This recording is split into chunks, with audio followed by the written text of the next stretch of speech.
Evening. Um,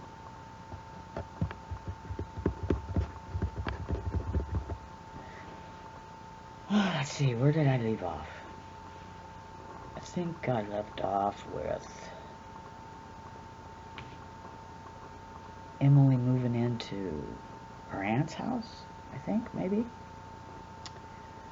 Anyway, Emily and I were not getting along very well around that period of time. And I knew that, she was working there at Simon's, and every once in a while she'd give me a text or something, but and then Kelly brought this woman up one day, brought her over to the house when he was living in Longview. Her name was Sheri, and her and I hit it off pretty good. And Kelly had been pissing me off at that point in time, so I pretty much told her what I thought of Kelly, and that she should fucking not be hanging with him because he's an ass. And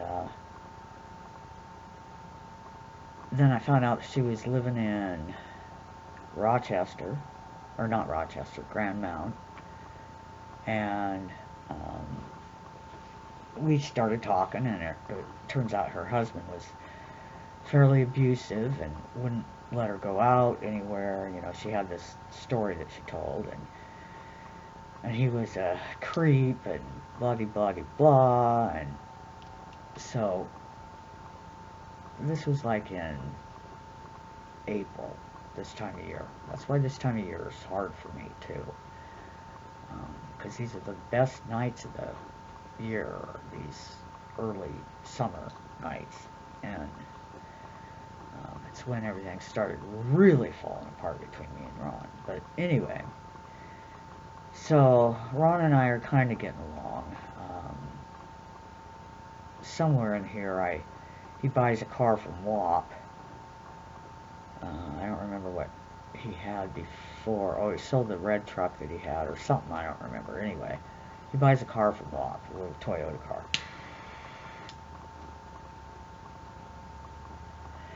And one time I get in it. It's what he's using to go back and forth to work. And I look in the glove box, and there's a whole bunch of fucking condoms, all different colors. And I asked him, what the fuck are the condoms for? And he told me they were in there when he bought the car. So I called up WAP, and I said, so, did you leave a bunch of condoms in the glove box when you sold the car? He said, no, I don't know anything about them. And then he went, well, maybe I did. I said, come on, WAP. So anyway, after that, Ron kept his car locked, and he wouldn't let me in it. He made sure that it was always locked. And of course, I didn't rock the boat about that, because by this time he had me pretty much conditioned to believe whatever fucking lie he said, and if I didn't, he'd fucking get pissed and split. So there's so much I let ride when I should have said, this is it. This is the straw. Get the fuck on down. And he could have let me go too. He didn't have to keep me around. He didn't have to make me suffer. He could have said, I'm not happy with sex with you anymore. I'm not happy with you at all. I'm leaving. And then it wouldn't have destroyed me so much. But he didn't have the decency to do that. And I was so blinded and not seeing what was right in front of me. And I think back, and that's one of the things that just makes me so angry at myself, is that I was so fucking dumb. I still trusted him. But by this time, I was starting to get pretty suspicious of what was going on. But anyway, Sheri comes along, and I'm not really talking to Emily that much, and I know Ron sees her every day at work, and I ask him, why don't you collect some money from her? She owes us money. She's getting paid now. He said, why should I?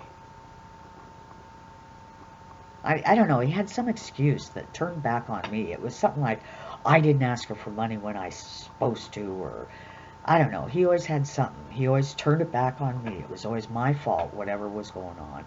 He was never accountable for anything. And he never gave me a straight answer. I mean, this is when he started talking. Everything he said was vague, and it started driving me nuts. And if I tried to get a straight answer, he'd get pissed and take off. Or he'd just quit talking to me. So there was no resolving anything. There was no discussion. There was nothing. It was him getting pissed and me getting pissed. Or I kept my mouth shut. And then we played roommate. And we proceeded to play roommate for the rest of our relationship, which is what I used to complain about. I said, all you want, I'm just a roommate. All we do is talk about little incidental shit. You don't give a fuck about the kids. You don't give a fuck about me. There's no intimacy. And I used to tell him, and I'd spend hours writing him emails, and he never read them. I would spill my heart out and tell him how much I loved him, and ask him what his needs were, what he wanted. And if he didn't want me, then to just tell me.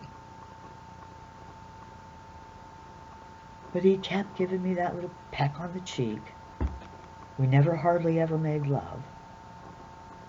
By this time, I was so far fucking behind at work that I was going and spending half the night there every day because I was fucked. Because during the day, I couldn't stay awake, and during the day, I was fucking worried about Ron, and I spent half my time writing him emails. And, you know, he told me that he never read those emails because all I ever did was rag on him. And, of course, I accepted that. Which it wasn't true. It wasn't true at all. But he had me so much doubting myself by this time that I took everything on that he said. Everything he said to me, I said, okay, must be me. Because I don't know what's wrong, and if it's not him, then it's got to be me.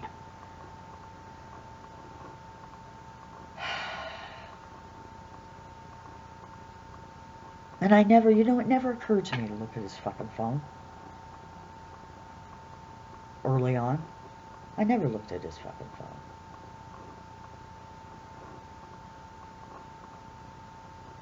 You know, as time went on, I got more suspicious. I never looked at the phone records either. But I was so blind, I was so in love, and I wanted it to work. And I put my heart into it. I think maybe somewhere later in the summer we met, you and I met, when Mark brought you over, or something, because there was a lot of drug shit going on. Once we met Sheri, and then there was Mike down in Longview. And Doug up in Olympia, and all sorts of different fucking people were around. But Emelie wasn't there most of the time, but, you know, I still talk to her every once in a while. And then anyway, so Sheri and I got along, and I started, I don't know, helping her, because I felt sorry for her.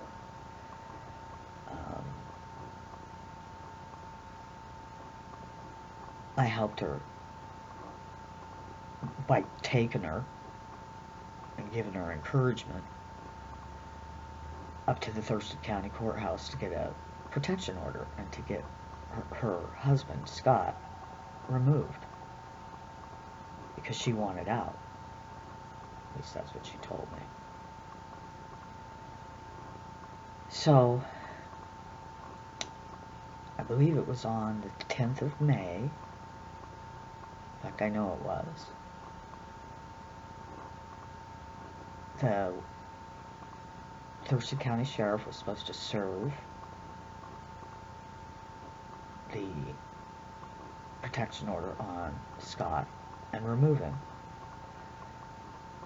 So I asked Ron and Brian if they would come along with me while we waited for him to be removed, to make sure everything was okay, and just in case he came back or something like that, and got pissed and came back. So, and then I also invited Emily to come have a drink with me while we were waiting for the protection order to get served, because we didn't know what time it was going to get served.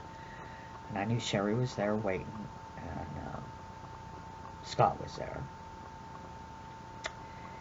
And so I let Emily borrow this shirt, or this blouse. It was a black blouse. And we went to the Red Barn and had a few drinks. And I don't remember where Brian and Ron were, where Ron and Brian waited.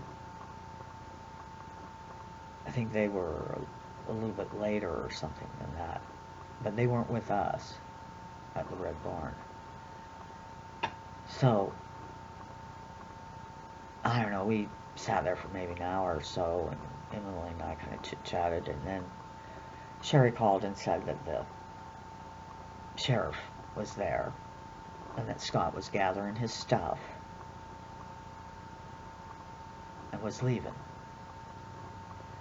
So Emily and I got in the car. I called Ron and told him the same thing, and we kind of hung back and watched as this guy, Sheri's husband, got in his rig and drove off. And then we all went there to Sheri's house, and I have a couple pictures of Emily that night sitting there, because Sheri had some nice stuff. I mean, there was nice stuff. It was a little bare, but it was nice. And we smoked and we drank, and that was that. And then I dropped Emily off, I think somewhere at Fred's. I think she was staying at Fred's, or where the fuck was she staying? She wasn't at her grandmother's house yet, or in her aunt's house. That wasn't until August. So she was still living somebody. She was, during this time, she was kind of flexing around. I think she might have still been at Pam's, actually. She's still at Pam's. They're in Centralia up at the high school. She did finally get the boot from Pam's, so, because everybody always gets tired of her. And she, I think, she went with that Brian guy, the one that she did him just to spite Dawn, his girlfriend. And that's when he gave her the boot. She was crying, and Ron went and picked her up. And I said, "What the fuck are you doing that for?" And then she always stayed at Fred's when she didn't have any place else to go, because Fred always let her come home or come back. They were a thing for a while, and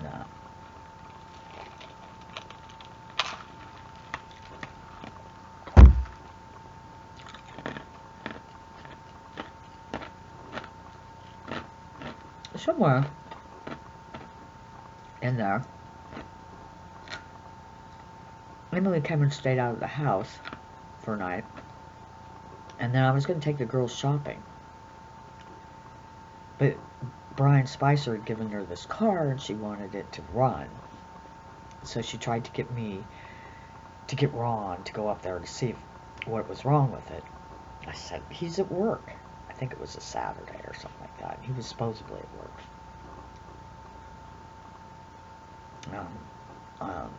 And then she said, "Well, why don't you come help me try to get it running?" I said, "I can't get it running. I don't know I don't know that much, Emily. Besides that, I promised the kids I was going to take them shopping. And then I got to go see Sheri, and she got all fucking bent because I was paying more attention to Sheri, is what she told me, than her. And, she got all butthurt and fucking I dropped her off kind of like 2 blocks from where the car was at, and she stomped off. And then somehow I realized that the shirt that I let her use, the blouse that I let her wear, was not. She never put it back. And that pissed me off because I knew that she'd taken it. And when she left, she didn't have it on. And I knew that she'd probably stuffed it in her shirt or in her purse. So I went over to Fred's, and she was like moving that day or something. This is a couple days later. And she was moving somewhere. And there was somebody there helping her haul her shit out, because she did have quite a bit of stuff that she'd move every time that she moved. And it's the first time I went nose to nose with Emelie, and she stood about, a foot taller than I did, and that she didn't intimidate me. And I fucking told her, you're a fucking thief. You stole that goddamn shirt from me. I know you did. And you know what? If you want it that bad, you can fucking have it. So that was one of our falling outs around that period of time. And after that, I didn't talk to her for the longest time. She'd go over to Steve and Sandy's, and I would go over there too, but I would avoid her. I'd try to avoid her during that period. And I had hooked up with Sheri, and we were having a grand old time. And then, because Simon's was not far from Grand Mound, about 3/4 of the way there, Ron started going and having lunch with Sheri. And they giggled and laughed about how all she had in her cupboard was these cans of chili, and she laughed and made all this jovial jokes about feeding Ron chili. That's what they did at lunch, and they'd smoke. And of course I was down in Chehalis every day, and then she sold him her husband's toolbox, which was a rollaway toolbox full of tools. Some of them really old, and he had it just neat. Everything was neat and tucked away, and he had everything just totally organized. You could tell he just loved this toolbox. And Sheri was saying how some of it was his dad's stuff and his grandfather's stuff. And she sold it to Ron for $500. And he was just tickled pink. And then I introduced her to Doug.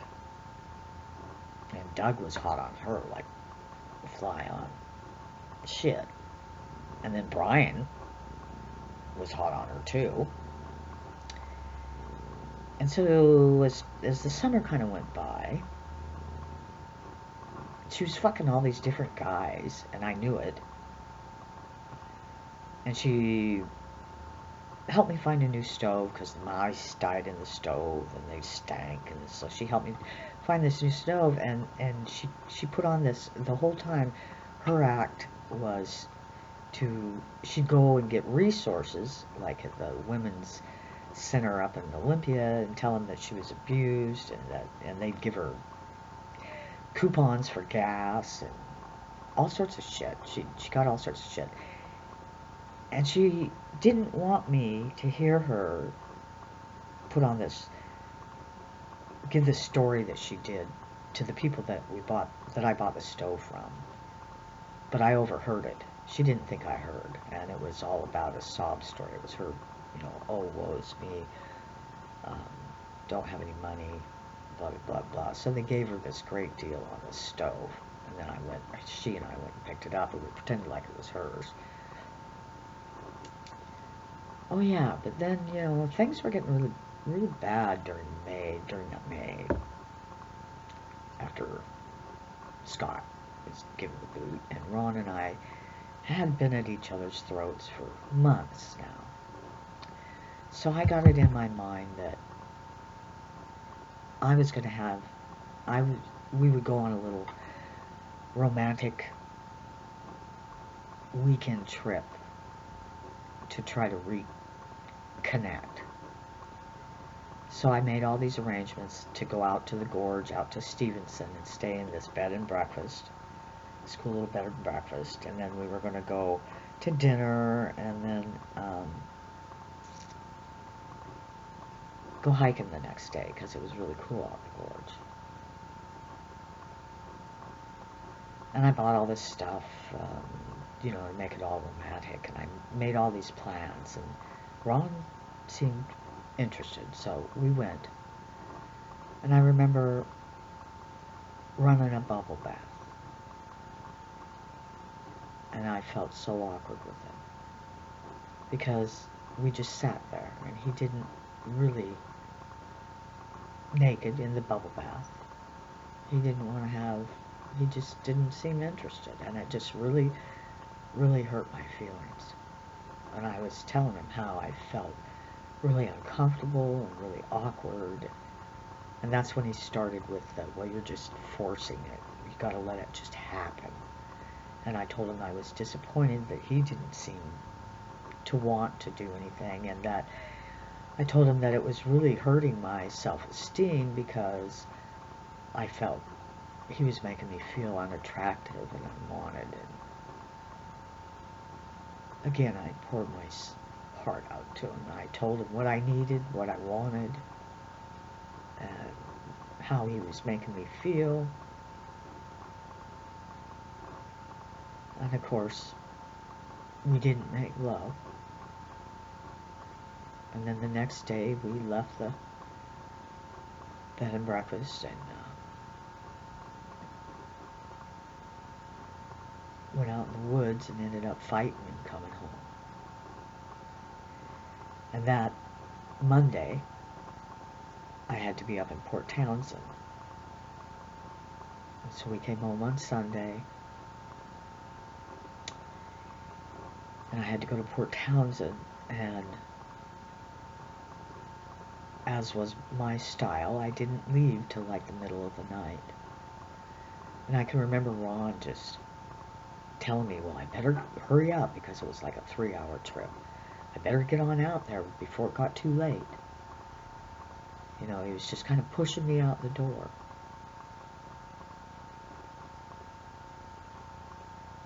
And I didn't think anything of it. So I left and I drove up there. And then when I got there around 6, it was around 6 before I even got there, I called him up, and he was all cheery and glad that I'd made it there.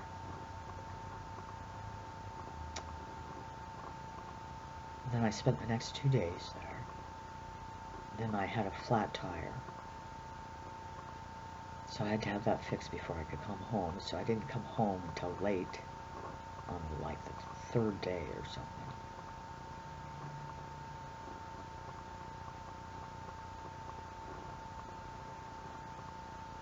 And this was beginning of June.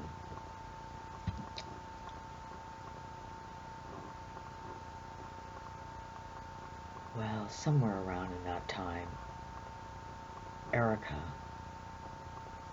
tells me that, because Emily would go over and see Erica every once in a while, that Emily had been over there and told her that she had Ron by the balls, that he would do anything she wanted. And she told me that, and I said, well, what the fuck does that mean? Duh. God. She said she didn't know. But that's what she said. So I went back and I told Ron that. And he said, that's a fucking lie. It came from Jason. He's just trying to stir shit. You're just chasing ghosts. Jason's just trying to set me up.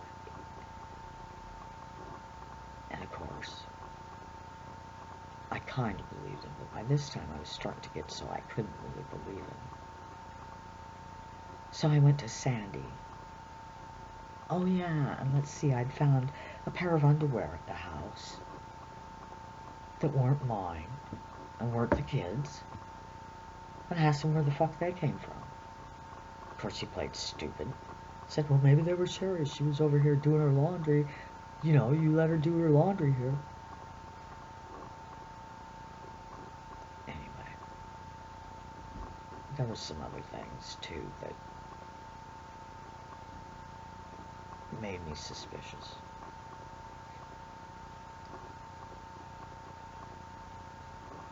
And Ron and I were just like strangers passing in the night, because he was working long hours, supposedly.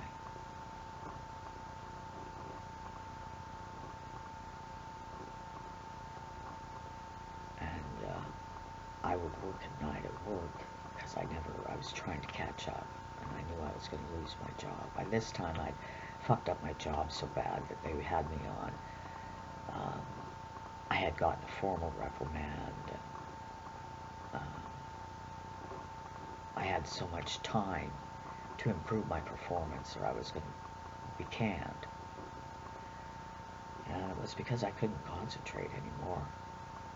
I couldn't concentrate. All I could think of was him and what he was doing. But I never was smart enough to see the obvious, or to put my foot down. I rolled over on everything, and he lost respect for me. Every time I rolled, he lost that much more respect for me. And the meaner he got, and the more neglectful. I don't know how many times we fought, and he would leave, and I would beg him to stay. I remember one time him walking down the road because he didn't have a car. I can't remember what happened. And I was just crying and begging him to stay, and he wouldn't say a word to me. He just was walking and walking off, and I ended up pissing my pants, and I was in my socks, and it was dark. And he just marched off, and I got too embarrassed going down the road. And I fell in a heap and cried, bawled on the side of the road, and he never looked back once. So I stumbled back home, and the kids would hear all these horrible fights that we'd have. And he would push me down and never say he was sorry. But I would scream at him because he would never talk to me. He wouldn't tell me anything. And I'd been asking him for months and months and months, can't we just talk about this? What's the problem? Why won't you tell me what's going on? I would beg him.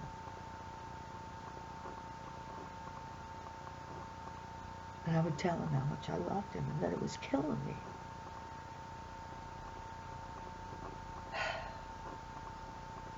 And it just went on and on and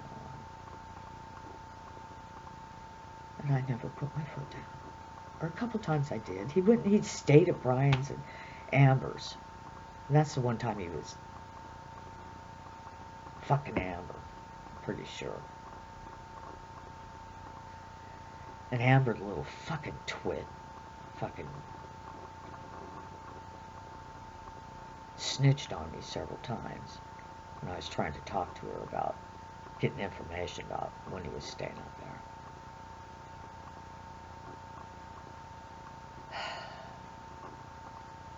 I don't know. I don't even remember how many times we fought and why we fought. All I know is that every time we fought,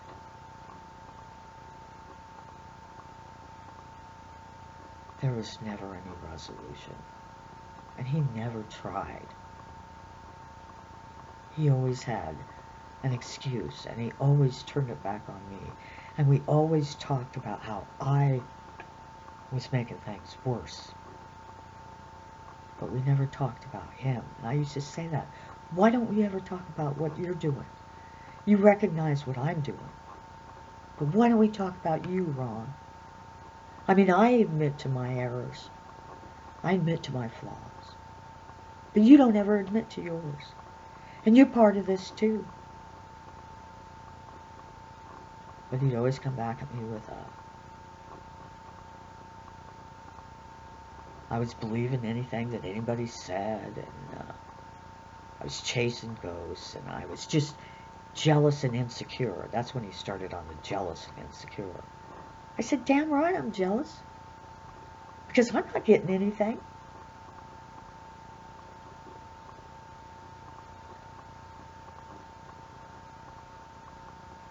And then somehow I don't know, we had some sort of major fight, and Sheri was there that day, and I knew he was going to come for his car or something. I don't know why he didn't have his car. I don't remember everything. All I know is I packed all of his shit and I put it in his car.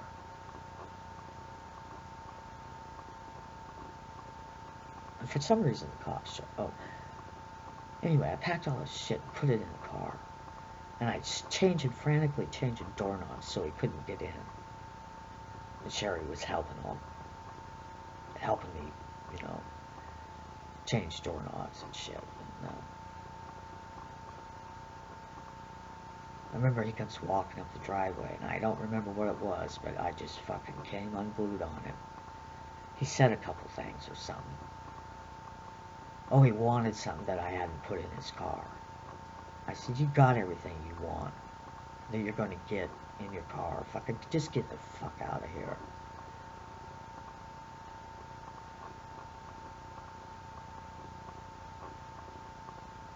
And then, I don't know, he got so fucking pissed at me.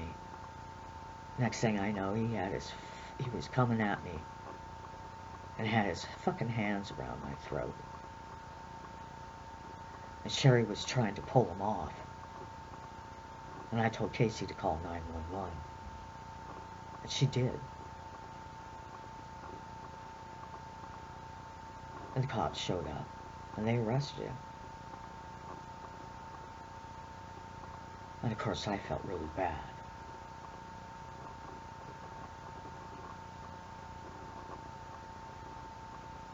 And so, when he got released, he wasn't supposed to be, you know, there was no contact order, because he had 4th degree assault. He wasn't supposed to be at the house. And Sheri was still there. And he can't, you know, he was at the house. Or no, maybe she wasn't there. I don't remember what was going on. But anyway, the cops ended up showing up, and he freaked out. I don't know why they showed up. I don't even remember what they were doing, but they showed up. Because they showed up quite a few times around that period of time.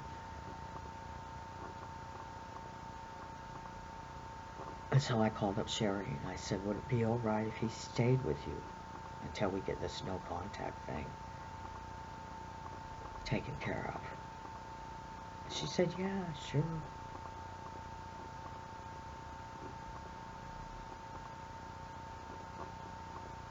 So he went and stayed with her.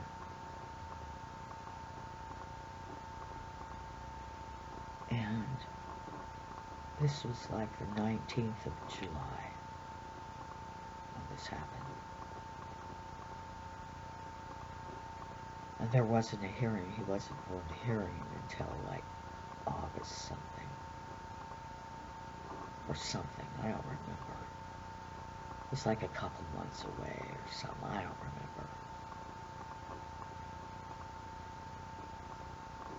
I ended up writing a letter anyway to the judge saying, you know, that he was not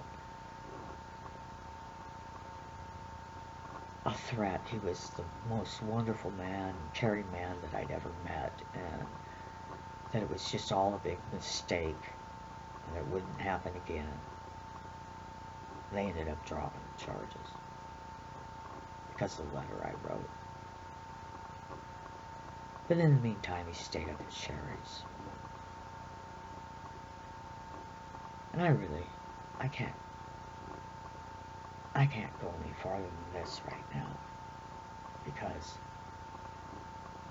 this is when things got really bad. And you know, because I was so blind, because I didn't see the obvious, because I was in denial. After the fact, when I started putting all the pieces together, that's when it really started to hurt me even more. I mean, that's when I figured out the depth and the breadth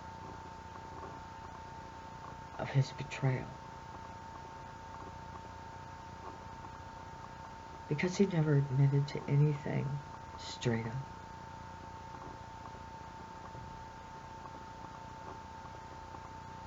And he never showed any remorse. And a couple times I had left. And he never, ever came looking for me. I remember sleeping on the bathroom floor, and not once did he open the door to see what I was doing. And he was just in the other room. He never came after me. He didn't give a fuck about me. But yet he kept me hanging on. I will never understand that. Why he made me suffer so much. Because by this time, he was out there, prowling on every fucking woman he could find. But specifically, my friends.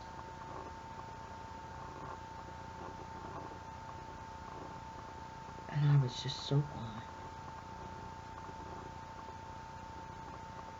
And I'd gone to Sandy and I'd say, Sandy, do you know why Emelie would say she has Ron by the balls? And of course she told Emelie the next day, which I was hoping that she wouldn't, I was confiding in her, I was hoping she wouldn't. And she told me, then Emelie said, I should ask Sheri. And I thought, well, geez, that's kind of funny, what's that all about? God, I was dumb. I believed in him. I trusted him implicitly for so long, even when I shouldn't have. And I stood by him, even when I shouldn't have. And that was my downfall. Because the more I rolled, the weaker I got. The more he tore my fucking the more he tore me apart, the more he kept telling me how insecure I was. I started believing it. The more he told me I was fucking just dreaming or making shit up and making mountains out of molehills, the more I started believing him and doubting myself. Got to the point where I thought it was all me. And I had no confidence with him at all. There was nothing left of me. Because he didn't want to have anything to do with me.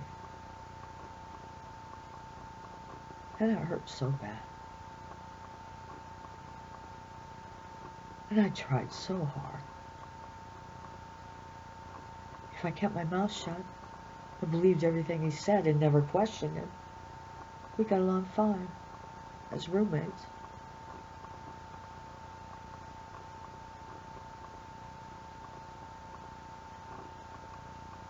Anyway, I'll finish later. Not that you really are interested, but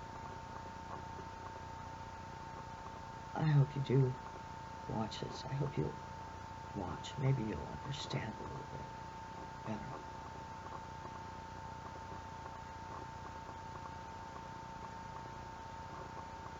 It's been really hard. And I know that you saw me suffer, but I guess you forgot all about it. And I sent you some stuff to read, and I don't think you ever did. And I have tons of stuff to read. I mean, I've spent years studying this. And you just think I'm incapable, or that I just don't want to get over it? See, that's where you're wrong, Loraine. That's where you're wrong. That's where you don't know what you're talking about.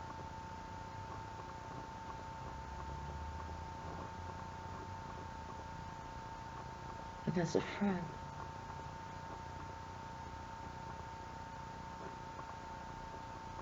I needed somebody to lean on. And I kind of leaned on you.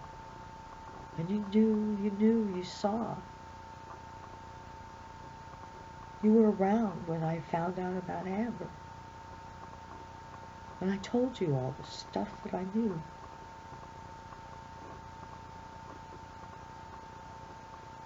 And yet, you still wouldn't stand up for me. Not like I would have stood up for you.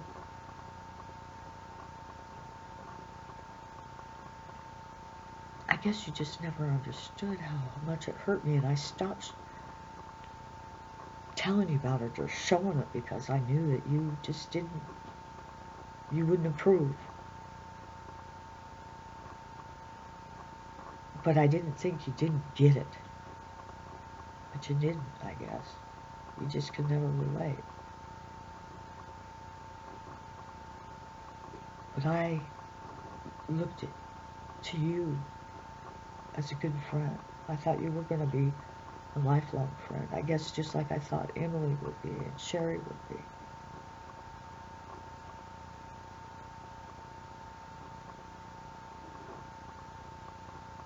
But anyway, I just want to tell you my story. So I'll do that later. Have a good one. Have a good one. Tell Ron hi for me, please. I still love him.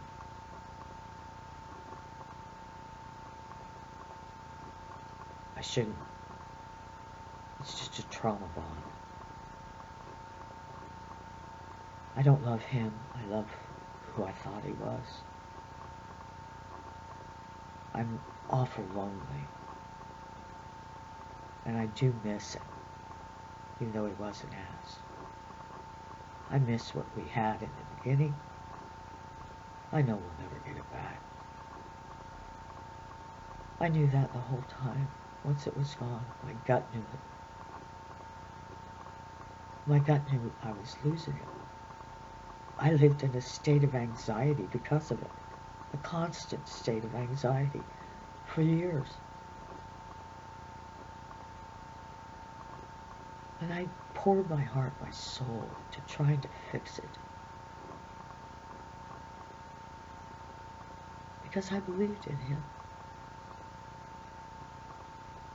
I thought there was something. I relied on him.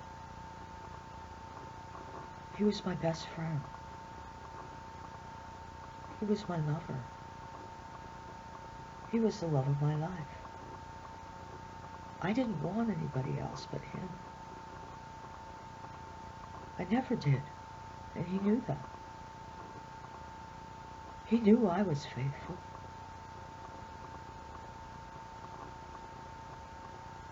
But I still dream about how it would have been if he would have really loved me. What we could have done. I had so many dreams and plans of what we would do.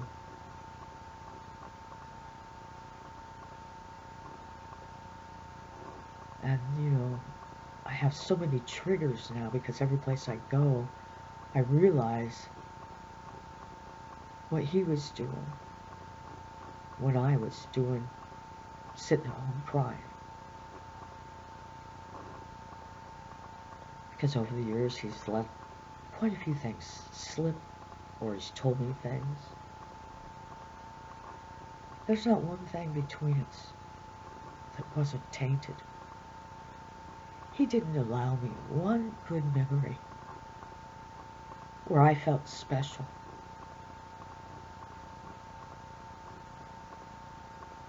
because we had that, whatever it was, between us. But I found out there was nothing unique or special about me. And I found out he just didn't want me.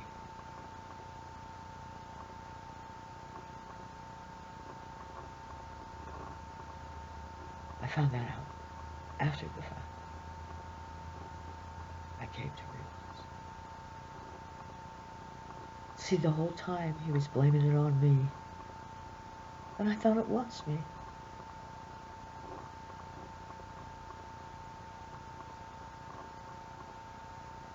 And that made it even harder.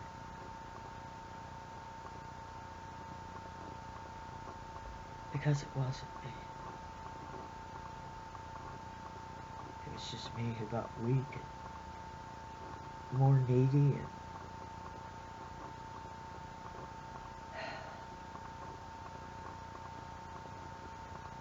and I should have known, you know, every time he got a girlfriend, every time he got a whore, he got meaner. That was his MO, and I never really realized it. There's so much I've realized after the fact. And that's why the damage just kept happening. The more I realized, the more damaging it was. When I was oblivious, and I had hope, and I thought he did love me, it was easier than knowing that I never had a chance in hell, and that I put so much time and effort into something that I never had a chance of hell. He never gave me a real chance because he never told me what it was really all about.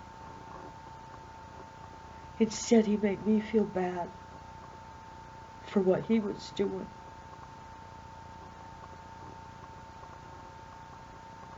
And you know, he didn't have to do that. He didn't have to do half of what he's done. He doesn't have to do it now. He doesn't have to cut me off. He could give me some peace. If I just knew, you know, if he would just be kind to me and just tell me that he did care once. But as it is, he's wiped me.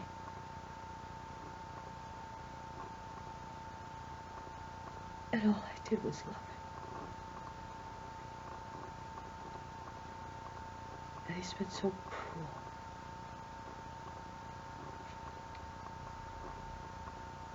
And nobody, not one person, has ever stood up for me and told him to stop it.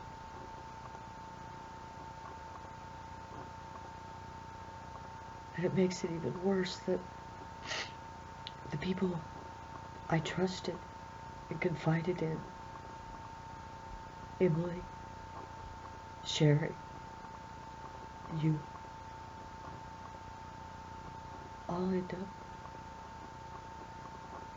siding with him and getting the benefits of being able to see him and talk to him and make love to him. But I'm the only one that ever loved him. But yet my friends, who I thought would be loyal to me, so easily jumped ship and went over and betrayed me for him. And that's part of his power trip. I realize that now. And that's why you're doing this, Loraine. It's another win for him.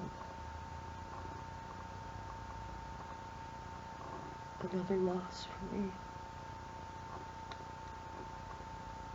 And it shows me how little value I have to you, to Sheri, to Emelie.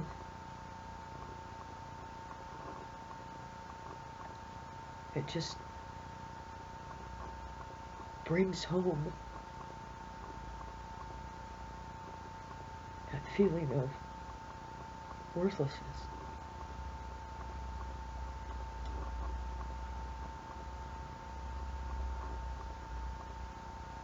And you know it's all about sex with him. I'm sure he's hit on you, if you guys haven't already fucked. Which I think you probably have.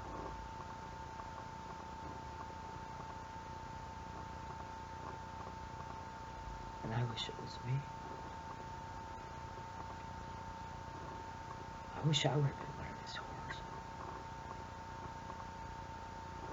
Because they got the better side of him, and the real side of him. More than I ever did.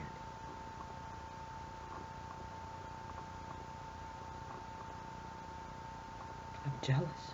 Yeah, I'm jealous. That's what he wanted.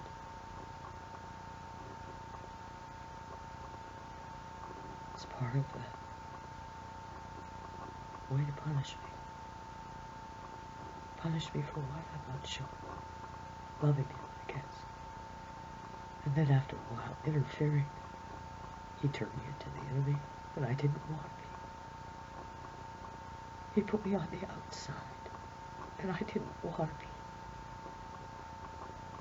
But he gave me no choice. I never had a choice in any of this. Not an informed choice. If I would have known what it was all about, I would have done things so differently.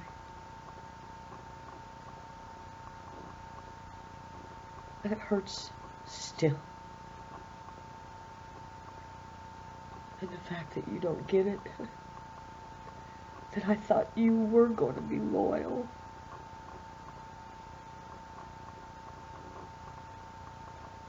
Or that you respected me enough that you wouldn't deal with him, that you saw what he'd done to me, that you wouldn't deal with him. That really hurts. Because I thought, if anybody, you would have protected me and had my back.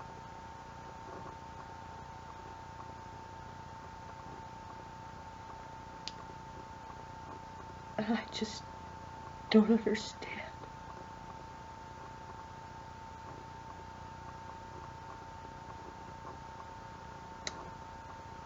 Maybe you didn't know before, but you know now what he's all about.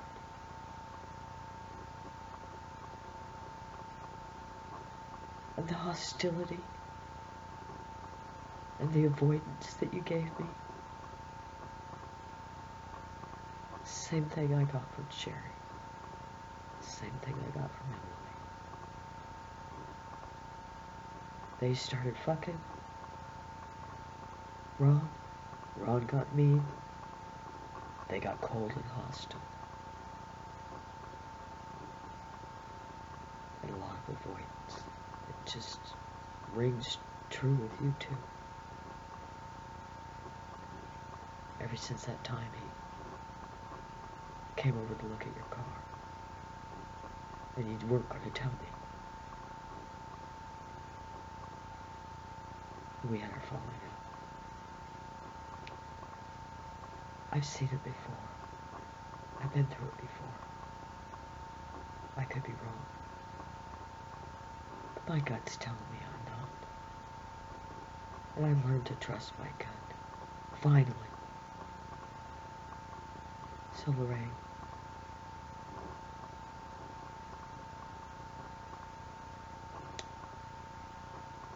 I just wish that you would have stood by me. That you would have respected me. I thought you did.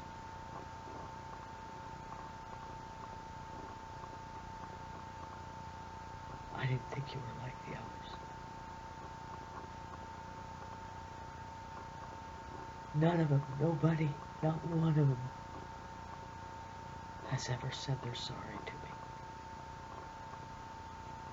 They haven't even faced me or admitted it. Nobody has ever said they're sorry.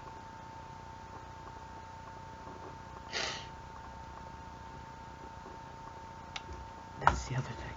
Nobody's ever said they're sorry. They all watched while my life was torn apart. Everyone knew how I felt. You know how I feel. And yeah, maybe we shouldn't be together. But for you to step in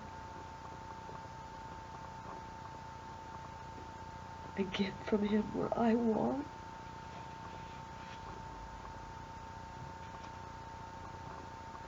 that's pretty cold.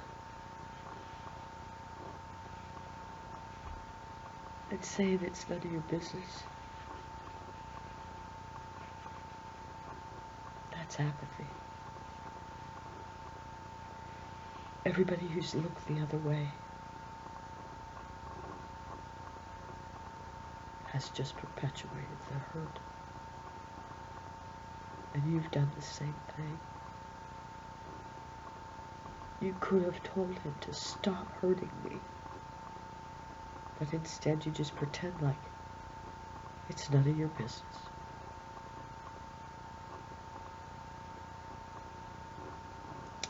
And so he thinks it's okay.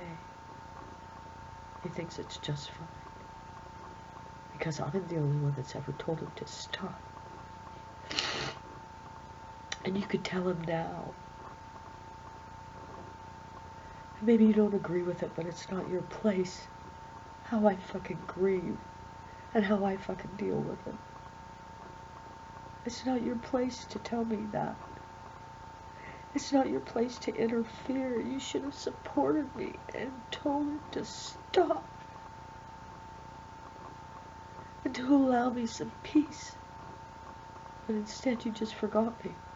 Just like he did. Because I insulted you. Because you insulted me. Because you hurt me.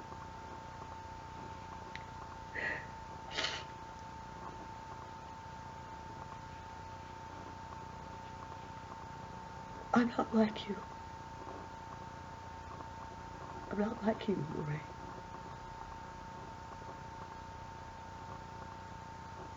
You may think I'm doing this to myself. So what?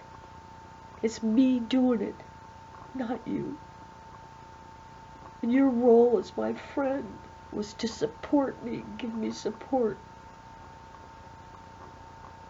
Not to tell me what to do or how to grieve or how to stop it or to finish it. Just to be there for me.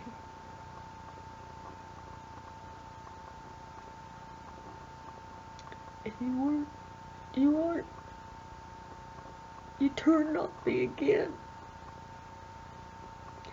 Every fucking last one of them. Emelie, Sheri, you, Kelly, Brian. All the people I trusted.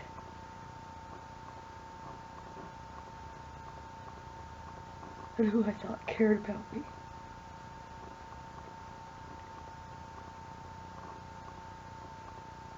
Have showed me otherwise.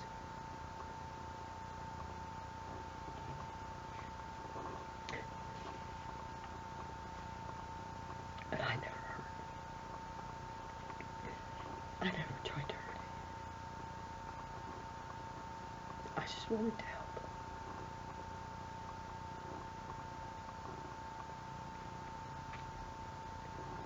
But nobody will stand up against wrong.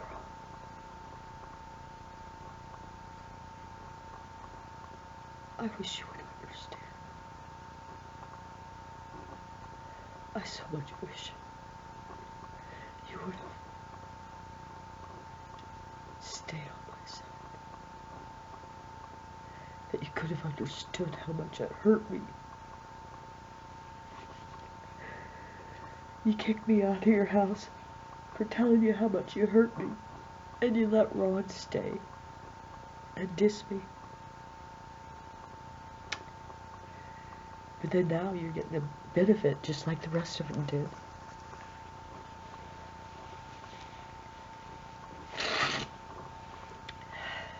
delivers shit to you.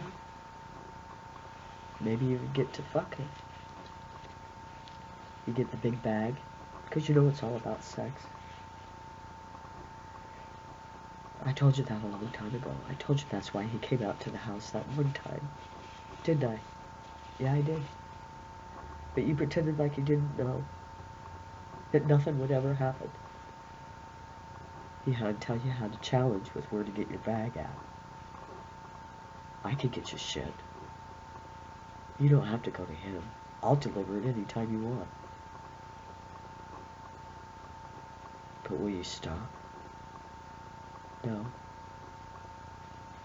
Will you stop for my well-being?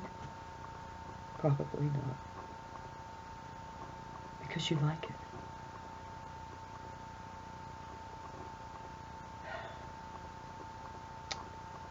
I wish you liked me more. I wish you cared about me more.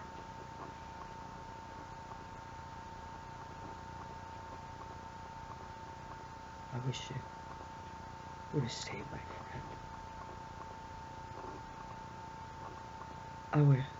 I would have done anything for you, Lorraine. I think I had shown you how much I cared. And you let him come between us. Why? I want to know why.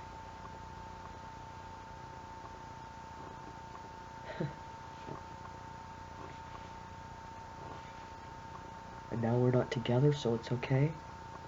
You know what? No, that's not right. You know it's not right.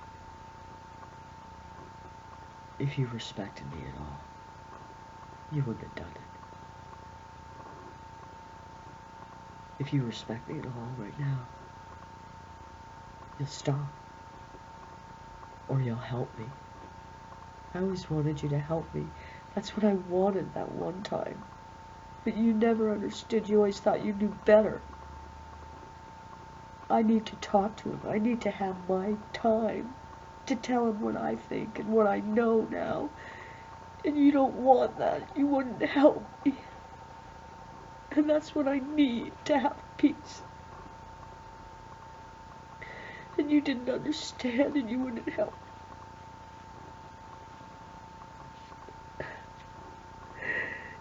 And that's why it upset me so much, because I thought that you would.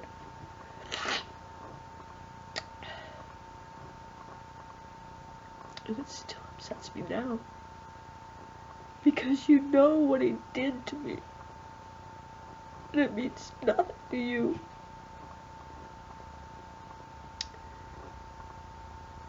And I thought you were my friend. I thought you at least respected me enough not to hurt me.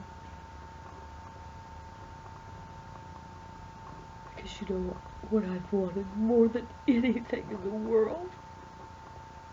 Anything. And what he won't allow. Because he knows I want it. It's cruel. And I don't deserve it. I didn't deserve any of what you guys have done to me. I haven't handled myself the best.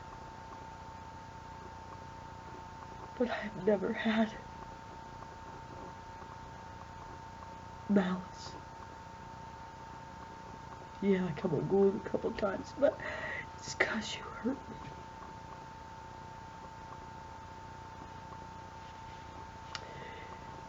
And you never seem sorry, either. And you'd rather give up our friendship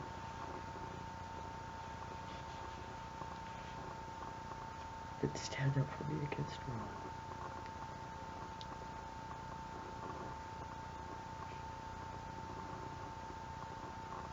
Because I actually needed somebody to stand up for me. That's been one of the other things that's damaging for me, is nobody ever stood up for me. I mean, stood up and said, "You motherfucker, stop it. You're hurting her. She's a good woman. You motherfucker, stop it. Because you're a fucking sick motherfucker." Did you ever say that? No. Nobody ever did. Nobody ever did. Apparently nobody ever will. Makes me feel like I'm worth a lot.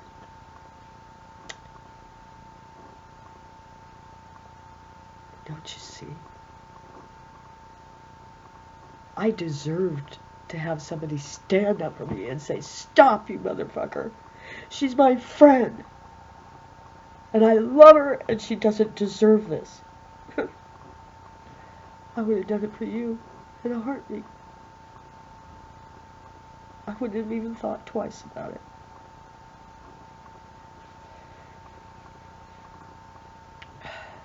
If you needed defending, if you needed protected, I would have done it. And I would have done it with all my heart. Anyway,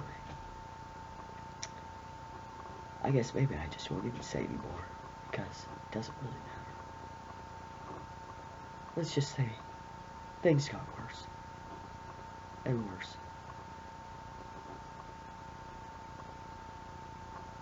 And worse. And you know how it ended, even though you don't remember. You know how much I suffered, even though you don't remember.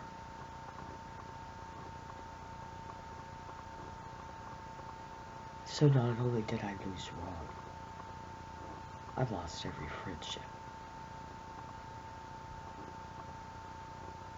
Every good friendship I thought I had because of it. And each one of those friendships, I was the one blown off.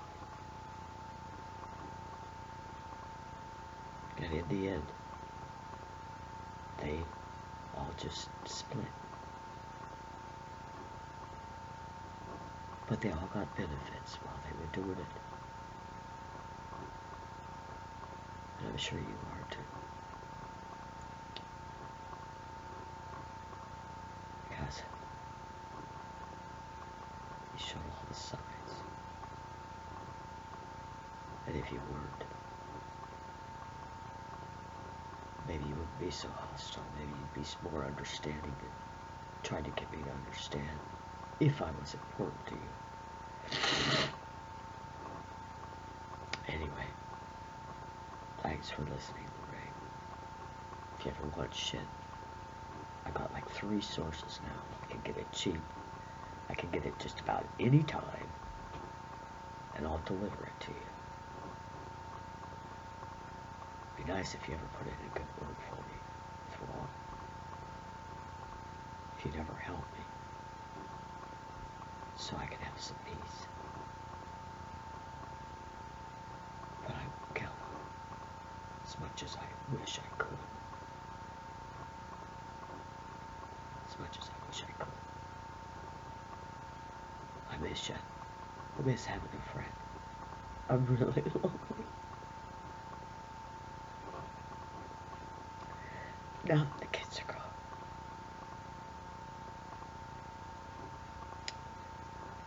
I'm really lonely.